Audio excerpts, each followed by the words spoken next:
విస్తరణ పేరుతో ప్రభుత్వం ముందుకెళ్తుంటే విభజించి పాలిస్తారా మేము ఒప్పుకోమని అపోజిషన్ వెనక్కి లాగుతుంది. ఇప్పటికే లష్కర్ జిల్లా డిమాండ్తో ఉద్యమం మొదలైంది. ఇప్పుడు కొత్తగా రంగారెడ్డి కార్పొరేషన్ నినాదం తెరపైకి వచ్చింది. జిల్లాల పునర్వ్యవస్థీకరణలో భాగంగా సికింద్రాబాద్ సోయిలోనే లేకుండా పోతుందని అపోజిషన్ పార్టీలు రచ్చకెక్కాయి.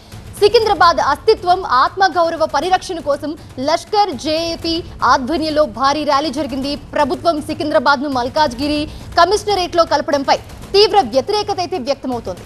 సికింద్రాబాద్ బచావో నినాదంపై హోరెత్తిచ్చింది జిల్లా సాధన సమితి. సో లష్కర్ ను జిల్లాగా ఏర్పాటు చేయాలని డిమాండ్ బలపడుతోంది. ఇప్పుడు ఇదిలా ఉండగానే జీహెచ్ఎంసీ విస్తరణలో భాగంగా రంగారెడ్డి జిల్లాను చిన్నా భిన్నం చేస్తున్నారంటూ ఆరోపణలు మొదలయ్యాయి. రంగారెడ్డి చుట్టుపక్కల గ్రామాలను చార్మినార్లో కలుపుతున్నారన్న వార్తలపై గరమయ్యారు నేతలు. రంగారెడ్డిని ఎంఐఎంకు ఇచ్చేశారా అని నిలదీస్తూ ఉన్నారు బీజేపీ ఎంపీ విశ్వేశ్వరరెడ్డి. రంగారెడ్డి జిల్లాను ముక్కలు చేసి ఆగం చేయకండి, ప్రజాభిప్రాయం లేకుండా మున్సిపల్ విభజన చెయ్యొద్దు అని కోరారు ఆయన.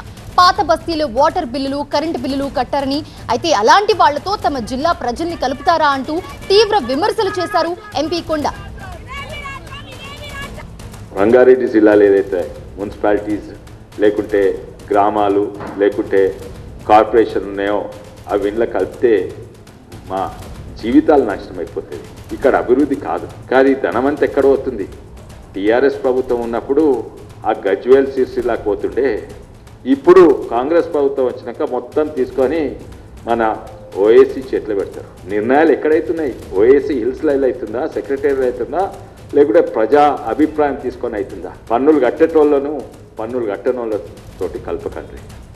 మేము అనేది ఏంటంటే ప్రత్యేక గ్రేటర్ రంగారెడ్డి మున్సిపల్ కార్పొరేషన్ అనే చేయండి, లేకుంటే అది ఇష్టం లేకుంటే కనీసం మనం తీసుకొని కొంతమంది ఇటుపక్క ఉన్న వాళ్ళను శంషాబాద్ రాజేంద్ర నగర్కి ఉన్న వాళ్ళని అందరినీ తీసుకొని సైబరాబాద్లో కలిపియండి. అండ్ అటు దిక్కు బడంగ్పేట్ బాలాపూర్ కూడా ఉన్నను మల్కాజిగిరిలో కలిపియండి.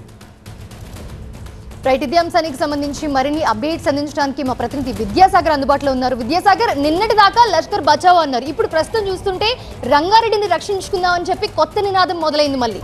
అయితే గతంలో కూడా రంగారెడ్డి అనే పేరుని లేకుండా చేస్తున్నారంటూ ఎమ్మెల్యే మల్రెడ్డి వాపోయిన సందర్భం కూడా చూసాం. అసలు ఏం జరుగుతుంది? సేవ్ రంగారెడ్డి నినాదం వెనుక అసలు మతలబేంటి? ఎస్, ఒకవైపు గ్రేటర్ హైదరాబాద్ విస్తరణ, ముఖ్యంగా శివారు మున్సిపాలిటీని విలీనం చేయడము, అదేవిధంగా జిల్లాల పునర్వ్యవస్థీకరణ జరుగుతుంది. ఈ రెండు అంశాలు కూడా హైదరాబాద్ సెంట్రిక్గా పెద్ద చర్చ నడుస్తుంది. ముఖ్యంగా రంగారెడ్డి జిల్లాకు సంబంధించి ఆ పేరే ఉండదంటూ ఒక అపోహలు ఉన్నటువంటి నేపథ్యంలో బీజేపీ నేతలు, ముఖ్యంగా శివారు నేతలంతా కూడా పెద్ద ఎత్తున ఆందోళన చేపడుతున్నారు. అదేవిధంగా బీజేపీకి సంబంధించి మొదటి నుంచి కూడా జీహెచ్ఎంసీకి సంబంధించినటువంటి ఏదైతే మున్సిపాలిటీల విలీనమో ఆ తర్వాత విస్తరణ ఉందో దాన్ని మొదటి నుంచి వ్యతిరేకిస్తూ వస్తున్నారు. ఎందుకంటే గ్రేటర్ హైదరాబాద్లో 7 శివారు మున్సిపాలిటీని కలిపిన తర్వాత 3 మేజర్ కార్పొరేషన్ చేయబోతున్నారు. అందులో ఒక కార్పొరేషన్ని ఎంఐఎంకు కట్టబెట్టేటువంటి కుట్ర జరుగుతుందంటూ కూడా బీజేపీ ఆరోపిస్తూ వస్తుంది.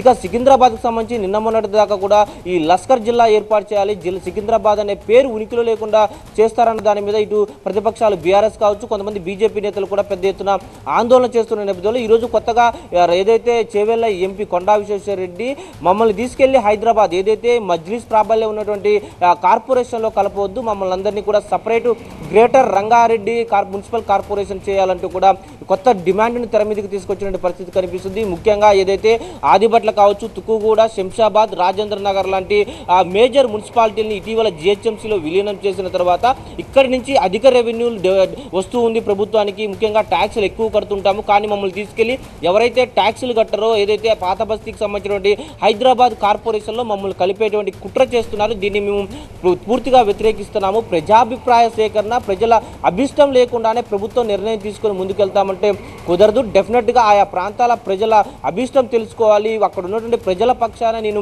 గ్రేటర్ రంగారెడ్డి మున్సిపల్ కార్పొరేషన్ ఏర్పాటు చేయాలంటూ డిమాండ్ చేస్తున్నట్లుగా కూడా ఎంపీ ఈరోజు ఆ స్థానిక నేతలు తీసుకుని ఒక ప్రెస్ మీట్ నిర్వహించినటువంటి పరిస్థితి కనిపిస్తుంది. అంతేకాదు, మమ్మల్ని ఒకవేళ కలపాల్సి వస్తే ఇటు ఉన్నటువంటి సైబరాబాద్ కార్పొరేషన్ కావచ్చు, అటుకపోతే మల్కాజిగిరి ఏదైతే ప్రభుత్వం నుంచి కొన్ని పేర్లు ఊహాగానాలు వినిపిస్తున్నాయి. ఆ కార్పొరేషన్ల కలపని తప్ప ఎంఐఎం నేతలకు కార్పొరేషన్ అప్పగించేటువంటి హైదరాబాద్ కార్పొరేషన్లో మమ్మల్ని కలిపితే ఊరుకునేది డెఫినెట్గా దీని మీద తిరగబడతామంటూ కూడా బీజేపీ నేతలు స్పష్టం చేస్తున్నారు.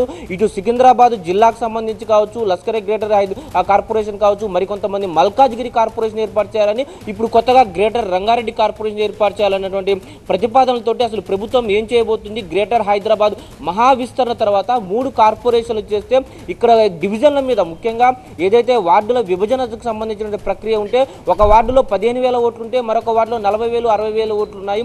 దీన్ని బట్టి చూస్తే ఒక సామాజిక వర్గానికి లబ్ధి చేసే దిశగా ప్రభుత్వం ఈ వార్డుల విభజన కూడా కుట్రపూరితంగా చేస్తుంది. కాబట్టి డెఫినెట్గా వీటన్నిటి మీద చర్యలు తీసుకోవాలి. ప్రజాభిప్రాయాన్ని పరిగణలోకి తీసుకొని ప్రజల అభిష్టం మేరకే ఈ గ్రేటర్ కార్పొరేషన్ల విభజన జరగాలంటూ కూడా ప్రతిపక్షాలు పెద్ద ఎత్తున డిమాండ్ చేస్తున్నాయి. అయితే ప్రభుత్వం నుంచి కూడా ఇప్పటివరకు అభ్యంతరాల స్వీకరణ జరిగింది. కానీ ఇక ఎటువంటి ప్రతిపాదనలు, మేజర్ కార్పొరేషన్లు ఏ ఉండబోతున్నాయి, పేర్లు ఏం పెట్టబోతున్నారు అన్నది కూడా కొంత నిర్ణయాలు అయితే బయటికి రానటువంటి పరిస్థితి నేపథ్యంలో బీజేపీ మాత్రం డెఫినెట్గా ఈ విషయంలో ప్రజల అభిష్టం మేరకు జరగకపోతే పెద్ద ఎత్తున పోరాటానికి కూడా సిద్ధమవుతున్న పరిస్థితి మనకి గ్రౌండ్ లెవెల్లో కనిపిస్తూ ఉంది. Right, thanks for the updates Vidyasagar.